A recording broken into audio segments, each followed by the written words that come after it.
Salut, on est sur une nouvelle installation de pompe à chaleur RO. On est dans le 95 dans une maison qui fait environ 200 mètres carrés. Et on doit remplacer... Ah, Laurent est à la manœuvre. Salut.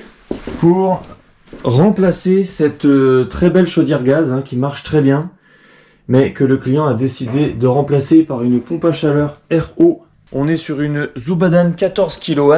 Le groupe a déjà été installé à l'extérieur, à son emplacement final. Allez, viens Laurent, on va regarder où est-ce qu'on a installé le groupe. On est vraiment pas loin de la chaufferie. La machine va être positionnée ici, dans un petit recoin là.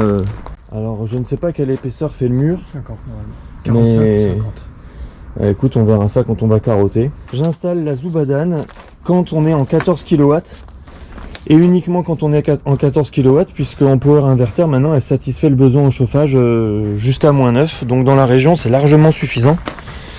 En revanche, la power inverter 14 kW ne fournit pas 14 kW à -7, elle fournit dans les 12 kW.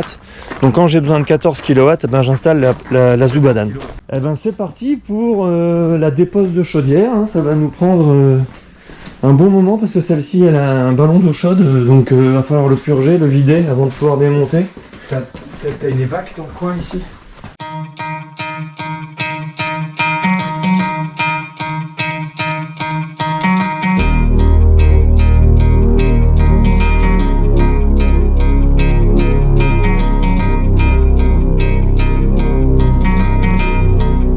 Au revoir chaudière.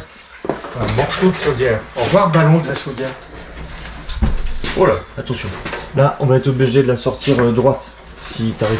Ah si. C'est pour que je passe. Si. Je manœuvre. 33 tonnes. Voilà. Very good. Où mets-je? On va la mettre dehors. Ça va être facile à mon avis. C'est bon. Ici c'est bon. Je passe au centimètre près. Voilà.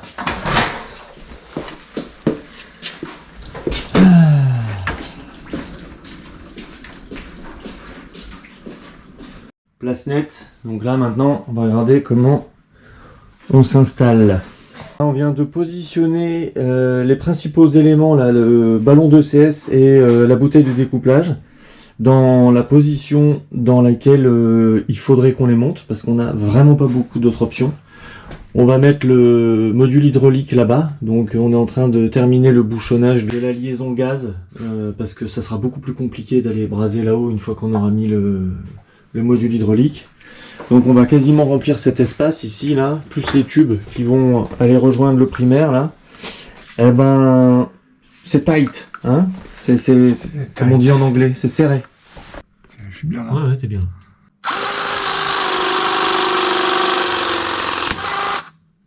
Voilà, ça c'est fait.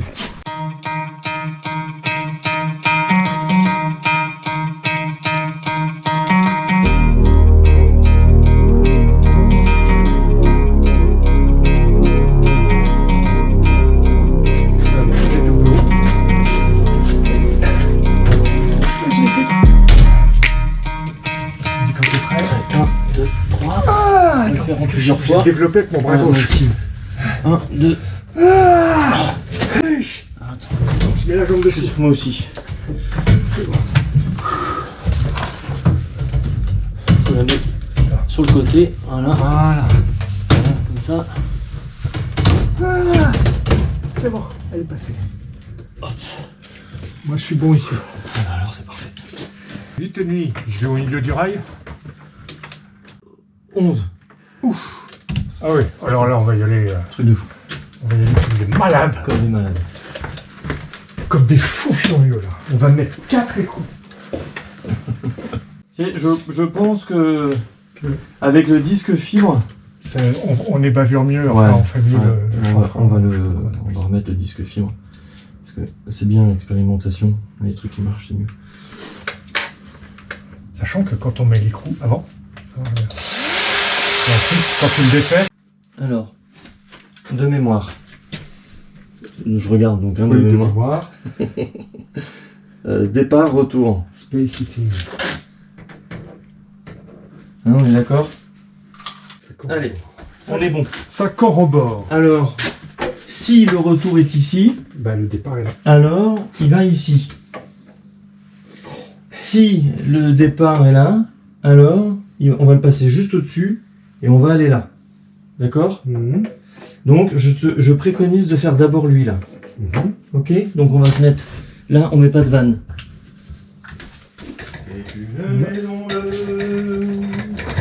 Non, c'est pas le bon diamètre.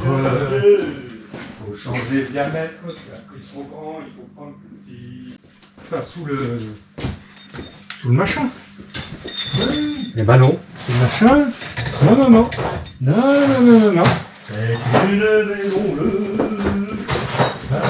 C'est à la colline, on y vient taper.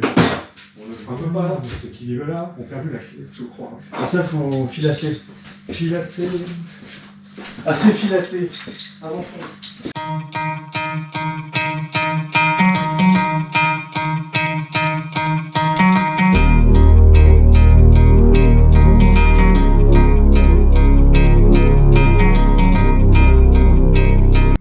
Oh.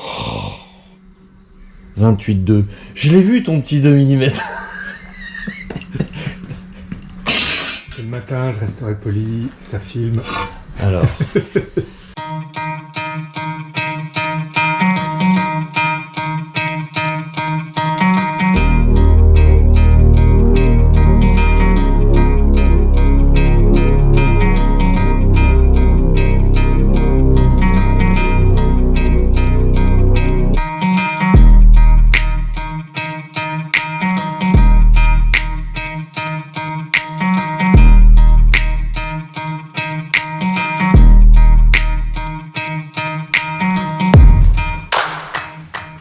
Le 3e jour, on commence le calorifuge que Laurent a déjà largement avancé. Cette fameuse colle néoprène qui demande un travail minutieux avec un petit shoot de colle gratuit au passage. Voilà, donc on a sur cette installation un accès extrêmement restreint. Ce qui fait que l'opération en est compliquée d'autant. Voilà, et en gros, il a une position pour le pied gauche, une position pour le pied droit, et c'est tout. C'est bien résumé. Voilà, quand il sera devant, là, ça va être un petit peu plus simple. Donc, tu as commencé par le plus dur, c'est bien. Toujours. C'est bien. Et voilà. Un petit coup dans la vanne, un petit coup dans le PVC. Enfin, il faudra un casque là sur le chantier. Alors, on a tiré la liaison aussi. Ce matin, la liaison frigo. Bon, je sais pas si on parle du carottage, hein, donc le carottage, ça a été un enfer. On est tombé. Alors le granit c'est dur, mais alors le silex, on a fumé 2 couronnes en fait. Donc on a fini, comme c'était trop long, trop compliqué, on a descellé une pierre pour pouvoir passer. Donc là on a fait une chasse à l'azote pour enlever les petits copeaux de cuve comme on fait d'habitude. Ensuite, on a fait un premier tirage au vide léger. J'ai mis 16 barres, un peu plus de 16 barres là, dans le réseau pour faire le test d'absence de fuite. Donc là, on est à 11 minutes 23 et ça n'a pas bougé d'un poil. Hein. J'ai noté ici, on était à 16,29. Donc là, on est à 16,29. Ça fait 11 minutes et 30 secondes. Donc on va attendre jusqu'à 20 minutes. Et puis ça sera pile poil pour le tirage au vide pendant le déjeuner. Hein. On s'est synchronisé pour pouvoir faire le tirage au vide pendant le déjeuner, et puis on pourra faire la mise en service en début d'après-midi.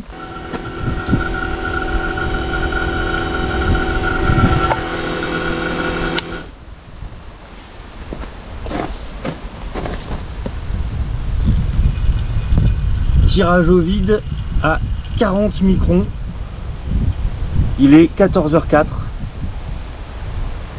Et là maintenant on va mettre un minuteur pour vérifier la tenue au vide.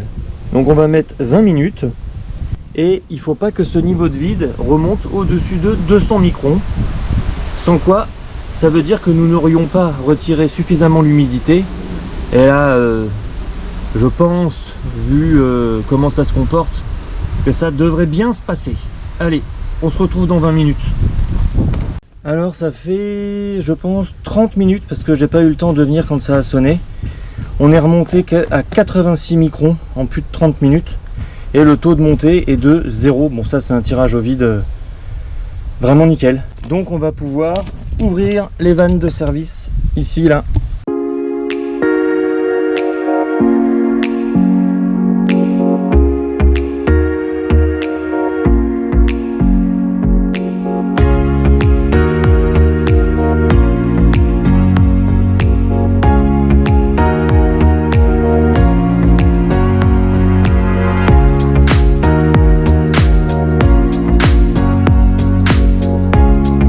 Salut, l'installation est terminée. Voilà ce que ça donne vu de l'extérieur. C'est un placement très discret. On va regarder à l'intérieur ce que ça donne. Donc vous remarquerez que cette installation est vraiment très serrée. On est en eau chaude sanitaire séparée avec un ballon de 300 litres, une bouteille de découplage de 100 litres, les tubes qui relient la pompe à chaleur à la fois à la bouteille de découplage et au ballon d'eau chaude sanitaire séparé sont en 32 mm, donc c'est des gros diamètres avec des rayons de cintrage qui sont relativement grands, et l'installation a vraiment été assez complexe à réaliser de ce point de vue là, à la fois par la taille des tubes et à la fois par le peu d'espace disponible qu'on avait. On s'est repiqué dans le réseau d'origine qui était en 28 mm, donc on a resté en 28 mm. On a donc notre départ réseau secondaire qui se fait sur ce tube là, le circulateur, la vanne d'équilibrage, et puis on a été obligé de faire une boucle comme ça et de revenir dans le réseau parce que sinon on n'avait pas la place, de vannes d'isolement.